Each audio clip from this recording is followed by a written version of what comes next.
అందరికీ నమస్కారం. Praise the Lord. ప్రమాణ వాక్యం గ్రంథాన్ని మనం వింటూ ఉన్నాం. 29వ చాప్టర్ను చూద్దాం రండి. నేను మీ మార్క్ బాబు. 29వ చాప్టర్, ఇదే ఉపదేశ క్రమం. యెషయా గ్రంథం 42వ అధ్యాయాన్ని ఎప్పుడైనా ధ్యానించారా మీరు? ఇంతకుముందు ఎప్పుడు ధ్యానించి ఉండకపోతే ఇప్పుడైనా మీరు చదువుతున్న ఈ నా పుస్తకాన్ని కొంచెం సేపు ప్రక్కన పెట్టి యెషయా గ్రంథాన్ని ఏకాగ్రతతో చదివి ధ్యానం చేయండి అంటున్నాడు గ్రంథకర్త రంజిత్ ఓఫీర్ గారు. ఆ అధ్యాయంలో దేవుని సేవకులు అని పిలువబడే వ్యక్తులు ఇద్దరు ఉన్నారు. మొదటి 7 వచనాలలో ఉన్న సేవకుడు మన ప్రభు అయిన యేసుక్రీస్తే. ఎందుకంటే ప్రజల కొరకు నిబంధనగాను అన్యజనులకు వెలుగుగాను నిన్ను నియమించి ఉన్నాను అని 7వ వచనంలో ఈ మొదటి సేవకుని గురించి దేవుడు మాట్లాడుతున్నాడు. మానవులతో దేవుడు చేసిన నిబంధనకు ఆధారం మధ్యవర్తి మన ప్రభు అయిన యేసుక్రీస్తే అని మనకు తెలుసు. అందుచేత మొదటి 7 వచనాలలోని సేవకుడు మన రక్షకుడైన యేసే. ఇక్కడ సేవకుడు అని పిలువబడినంత మాత్రాన యేసు దేవుడు కాడని ఎవ్వరూ భావించవలసిన అవసరం లేదు. యేసు నిస్సందేహంగా దేవుడే. ఆ తరువాత 19వ వచనములో మరొక సేవకుడు ఉన్నాడు. నా సేవకుడు తప్ప మరి ఎవడు గ్రుడ్డివాడు? నేను పంపు నా దూత తప్ప మరి ఎవడు చెవిటివాడు? నా భక్తుడు తప్ప మరి ఎవడు గ్రుడ్డివాడు? నీవు అనేక సంగతులను చూచుచున్నావు గాని గ్రహింపకున్నావు, వారు చెవి యొగ్గిరి గాని వినకున్నారు అని యెషయా గ్రంథం 42వ అధ్యాయం 19-20 వచనాల్లో చెప్తాడు. ఆ మాటలను ఎప్పుడైనా ధ్యానించారా మీరు? ఎంత విచిత్రంగా మాట్లాడుతున్నాడు దేవుడు. నా సేవకుడు తప్ప మరి ఎవడు గుడ్డివాడు అంటున్నాడు దేవుడు. అంటే భూమి మీద ఫలానవాడు గుడ్డివాడు అని ఎవరిని గూర్చి అయినా చెప్పుకోవాలంటే మొట్టమొదట దేవుని సేవకులను గూర్చే చెప్పుకోవాలి. దేవుడు అంటున్నాడు. ఎవరైనా గుడ్డివాళ్ళు అయితే కావచ్చు, కానీ మొదట గుడ్డివాళ్ళుగా మనం గుర్తించవలసింది మాత్రం దేవుని సేవకులనేనట. నేను పంపు నా దూత తప్ప మరి ఎవడు చెవిటివాడు? నా భక్తుడు తప్ప మరి ఎవడు గుడ్డివాడు అని కూడా ప్రశ్నిస్తున్నాడు దేవుడు. అంటే భూమి మీద అతి గొప్ప గుడ్డి వాళ్ళు, చెవిటి వాళ్ళు ఎవరైనా ఉంటే వాళ్ళు దేవుని సమాజంలో ఉన్న బోధకులే అన్నమాట. మన చుట్టూ ఉన్న సమాజంలో మనం చూస్తున్న పాస్టర్లు, రెవరెండు, డాక్టర్లు, సువార్థికులు, బిషప్లలో చాలామంది ఆధ్యాత్మికంగా గుడ్డి వాళ్ళు, చెవిటి వాళ్ళు ఉన్నారు. ఇక్కడ దేవుడు ప్రస్తావిస్తున్న వ్యక్తులు నామకార్థ క్రైస్తవులు కారు. రక్షణ పొందకుండా, దేవుని పిలుపు లేకుండా తమ సొంత జ్ఞానంతో తమ సొంత ఆసక్తిని బట్టి ప్రసంగాలకు బయలుదేరిన నకిలీ సేవకులు కారు. వారు నిజంగా దేవుడు తన సేవకు పిలిచి అభిషేకించి పంపించిన నిజమైన దైవజనులే. వారు భక్తిహీనులు కారు. నా భక్తుడు అని దేవుడు వారిని అభివర్ణిస్తున్నాడు.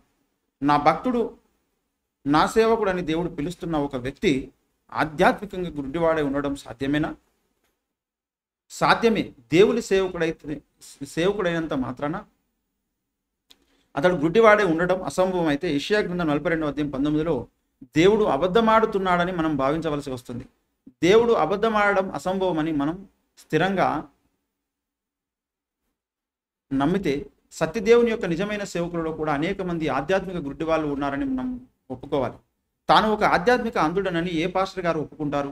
నిత్యం బహిరంగ వేదికలపై నుండి, క్రైస్తవ సంఘాలలోని ప్రసంగ పీఠికలపై నుండి వేలాది మందికి దేవుని వాక్యాన్ని బోధిస్తూ ఉండే పెద్దలు తాము గుడ్డి వాళ్ళమని ఒప్పుకుంటారా? ససేమిరా ఒప్పుకోరు. కానీ వీళ్ళలో చాలా మంది గుడ్డి వాళ్ళేనని సాక్షాత్తు యెహోవా దేవుడే సాక్ష్యమిస్తున్నాడు. హల్లెలూయా హల్లెలూయా అనలేక హతవిధి అనాల్సిన సన్నివేశం ఇది. ఇంతకు దేవుని సేవకులు గుడ్డి వాళ్ళని దేవుడు ఎందుకు అంటున్నాడు? ఈ భక్తులు ఏ విషయంలో గుడ్డివాళ్ళుగా ఉన్నారు? నీవు అనేక సంగతులను చూస్తున్నావు కానీ గ్రహింపకున్నావు అంటున్నాడు దేవుడు. వాళ్ళు ఏ సంగతులను చూసి కూడా గ్రహించలేదు. ఈ భౌతిక ప్రపంచాన్ని చూడలేని గుడ్డివాళ్ళు కారు ఈ వ్యక్తులు. వాళ్ళు దేవుని గ్రంథంలో దేవుడు బయలుపరుస్తున్న సత్యాన్ని చూడలేకపోతున్నారు. అవును, గొప్ప గొప్ప భక్తులకు కూడా లేఖన విషయాలలో గుడ్డితనం ఉంటుంది. నేను ఈ ధర్మశాస్త్రం నందు ఆశ్చర్యమైన సంగతులను చూసినట్లు నా కన్నులు తెరువుము అని దావీదు ప్రార్థించలేదా? దావీదు శ్రేష్ఠ భక్తులలో ఒకడు కాడా? చెప్పండి. దేవుని చిత్తానుసారమైన మనసు గలవాడని దేవుని చేత సాక్ష్యం పొందిన ధన్యుడు దావీదు. దేవుని కోసం ఎన్నో శూరకార్యాలు చేసిన విశ్వాస వీరుడు దావీదు. అలాంటి పరమభక్తుడే దేవుని ధర్మశాస్త్రంలోని ఆశ్చర్యమైన సంగతులను నేను చూడలేకపోతున్నాను అని సాక్ష్యమిస్తున్నాడు. నా కన్నులు తెరువుము అంటే ఇప్పుడు నా కన్నులు మూయబడి ఉన్నాయి అన్నమాటే కదా. పరమభక్తుడైన దావీదే నా కన్నులు మూయబడి ఉన్నాయి అని వినమ్రుడై ఒప్పుకుంటూ ఉంటే, ఈనాడు బోధకులు తాము గుడ్డివాళ్ళమని ఒప్పుకోవడానికి ఇబ్బంది ఏమిటో. ఒకవైపు సాక్షాత్తు దేవుడే చెబుతున్నాడు, నా భక్తులు, నేను పంపిన నా సేవకులు గుడ్డివాళ్ళుగా చెవిటివాళ్ళుగా ఉన్నారు అని. దేవుని సాక్ష్యాన్ని ఒప్పుకొని, అవును ప్రభువా, నేను నీ వాక్యంలోని అనేక సత్యాలను చూడలేకపోతున్నాను, నీ వాక్యంలోని పరిశుద్ధ గ్రంథంలో నాకు అవసరమైన నిగూఢమైన సంగతులు నేను చూడగలిగేలా నా కన్నులు తెరువు ప్రభు, నాకు దృష్టి ప్రసాదించు అని ప్రార్థించడానికి ఈనాటి బోధకులు, క్రైస్తవ సంఘాల నాయకులు ఉపవాసం ఉండి ఎందుకు ప్రార్థించరు? ఎందుకంటే ఇది లవోదికేయ సంఘ యుగం. తాము గుడ్డివాళ్ళమని గ్రహించకపోవడం లవోదికేయ యుగంలోని సంఘ నాయకుల లక్షణం. నీవు గుడ్డివాడవు అయి ఉన్నావని ఎరుగక నాకేమీ కొదవలేదని చెప్పుకొనుచున్నావు అని లవోదికేయ సంఘదూతతో మాట్లాడుతున్నాడు మన ప్రభు అయిన యేసు. ప్రకటన గ్రంథం 3వ అధ్యాయం 17వ వచనంలో మనం చూడగలం. బైబిల్ కాలేజీలకు వెళ్ళి థియోలాజికల్ డిగ్రీలు పొంది తమ పేర్ల ప్రక్కన బిరుదులు తగిలించుకున్నంత మాత్రాన వీళ్ళు దావీదు మహారాజు కంటే గొప్పవాళ్ళు అయిపోతారా? ఆటోమేటిక్గా వీళ్లకు దేవుని ధర్మశాస్త్రంలోని ఆశ్చర్యమైన సంగతులను చూడగలిగే కన్నులు వచ్చేస్తాయా? బైబిల్ కాలేజీ డిగ్రీలు పొందిన బోధకులందరూ దేవుని గ్రంథంలోని సత్యాలన్నిటినీ చూసిన వాళ్ళు, ఎరిగిన వాళ్ళు అయితే ఇన్ని రకాల భిన్న బోధలు దేవుని సమాజంలో ఎందుకు ఉన్నాయి? మరి సందేహం లేదు, రెండో అభిప్రాయానికి తావులేదు. ఈనాడు దేవుని ప్రజలకు ఉపదేశం చేస్తున్న బోధకులలో చాలామంది దేవుని సత్యాన్ని ఎరుగని గుడ్డివాళ్లే. వీళ్లకు లేఖనాలలో నుండి ఎన్ని వచనాలు ఆధారంగా ఎత్తి చూపినా సత్యాన్ని గ్రహించరు, అంగీకరించరు, తమ బోధను సరిదిద్దుకోరు. అహం అనే పనికి మాలిన మృగం గాడొకడు ఈనాడు క్రైస్తవ నాయకుల హృదయాలను ఏలుతున్నాడు.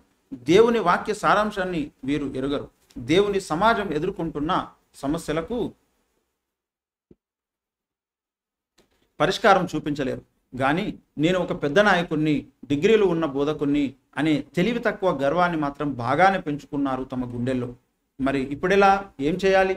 ఈ బోధకులకు ఎన్ని విధాలుగా బుద్ధి చెప్పినా వాళ్ళు తమ పద్ధతులను, బోధలను మార్చుకోవడం లేదు, దిద్దుబాటుకు ఒప్పుకోవడం లేదు. దిద్దుబాటు అంటే వీరికి అసహ్యం. కీర్తనలు 50వ కీర్తన 17లో చూస్తే తమ తప్పును దిద్దుకోరు కానీ ఇతరులకు బోధలు మాత్రం చేస్తారు. వీళ్లను దేవుడు వదిలేస్తాడా? అలాగే అసత్య బోధను నమ్ముతూ అసత్యాన్ని ప్రచారం చేస్తూ అబద్ధాలకు జనకుడైన సాతాను సేవకులుగా స్థిరపడిపోయి, సాతానుతో పాటు మీరు సర్వనాశనం అయిపోండి అంటూ దేవుడు ఈ గుడ్డి బోధకులను, పరిశుద్ధాత్మ స్వరాన్ని వినలేని చెవిటి కాపరులను విసర్జించి ముఖం తిప్పేసుకుంటాడా? దేవుడు అలా చేయడు. అది దేవుని మనస్తత్వం కానే కాదు. దారి తప్పిన తన పిల్లలను సాధ్యమైనంత వరకు దేవుడు సరిచేసి సంస్కరించి తన దారికి మళ్ళీ తీసుకురావడానికి ప్రయత్నం చేస్తాడు.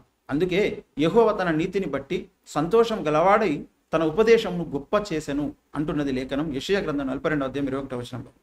అది దేవుడు సిద్ధపరిచిన పరిష్కారం. దేవుని సత్యాన్ని దేవుని సేవకులే చూడలేనప్పుడు, దేవుని గ్రంథములోని సత్యబోధను దేవుని భక్తులే చూడలేక అసత్యాలను బోధిస్తున్నప్పుడు, ఆ గుడ్డి బోధకులందరికీ సత్యాన్ని ప్రత్యక్షపరచడానికి దేవుడు ఒక ఉపదేశ క్రమాన్ని సిద్ధపరిచాడు. ఏమిటి ఈ ఉపదేశ క్రమం? ఎక్కడ దొరుకుతుంది ఈ ఉపదేశ క్రమం? ఉపదేశ క్రమం ఒకటి ఉన్నది అని చెప్పిన యెషయా గ్రంథంలోనే ఈ ఉపదేశ క్రమానికి దారి దొరుకుతుంది. దేవుడు సిద్ధపరిచిన ఉపదేశ క్రమం ఒకటి ఉన్నదని యెషయా గ్రంథమే మనకు తెలియజెప్పింది.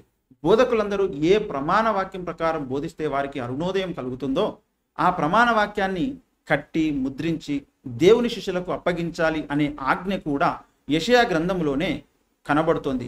యెషయా గ్రంథము 8వ అధ్యాయం 16-20 వచనాలలో చూస్తే యెహోవా వాక్యం కొంత ఇచ్చట కొంత అచ్చట వచ్చును అనే ప్రత్యక్షత కూడా మనకు యెషయా గ్రంథంలోనే దొరుకుతుంది.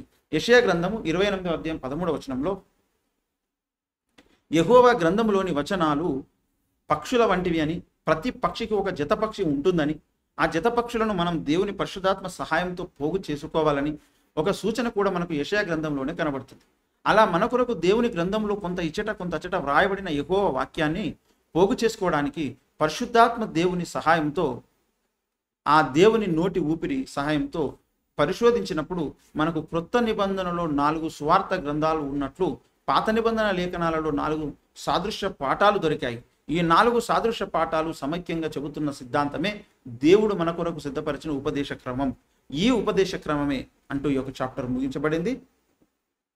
ఇంతవరకు మీరు